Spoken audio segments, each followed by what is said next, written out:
Hi, John Collins from the Lowell Sun. We are at 150 Bridge Street in Lowell. It's an abandoned mill building where a Drake teenager was severely injured last night. You can see that the building is heavily boarded up and lots of broken windows.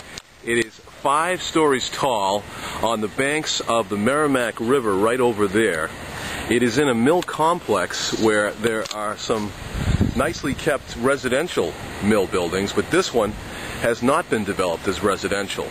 According to the Lowell police, there were 3 Drake teenagers playing on the roof of this building at about 2:45 a.m. when one of the teens fell through a shaft 5 stories directly to the basement, where he was extricated by emergency personnel who were told to tread very carefully because of holes throughout the building that they might step into. One of the building representatives that owns this structure of Massachusetts Mills was told to come here and secure the building against further trespassing today.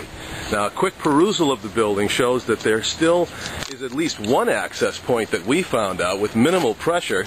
Right here, this board comes off easily, and you can see right into the building. There is access to this mill building for anybody that wants it. And your name is? Mark Fabrizio. Mark, Yep. You live here?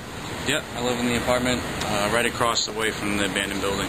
Okay, yeah, so here's the abandoned building, which doesn't fit at all with these residential buildings right next door where you live. No. So that's unfortunate. But what happened? Did you witness? Well, I've seen kids coming in and out of here, like playing around, and I don't know, they go in through the different, there's a couple holes in the doorways. Yeah, I just found one. Well, the one that they actually were going through. Okay. Mark's going to show us the possible access point where these teenagers got into the building last night, and then one of them apparently fell 5 stories down a shaft and got severely injured. Yeah, that door right there is actually falling down. That's a new piece of plywood that they just put up. Today, this morning. On the back side of that, you can see the old particle board. Right. And so that was easily accessed until... No, it was falling down. It was falling down. I saw kids in and out of here yesterday. Yeah. So they were going in and out of the building. Wow. I've called the police a few times to let them know about kids in the building. And at one point, they had actually boarded up everything correctly. And then there was a fire in this building, so they had to cut down all of the plywood they put up, the nice plywood, to block everyone out. Yeah. And once they did that, they never fixed it back the way it was, so kids were coming in and out of there all the time. Looks pretty dangerous.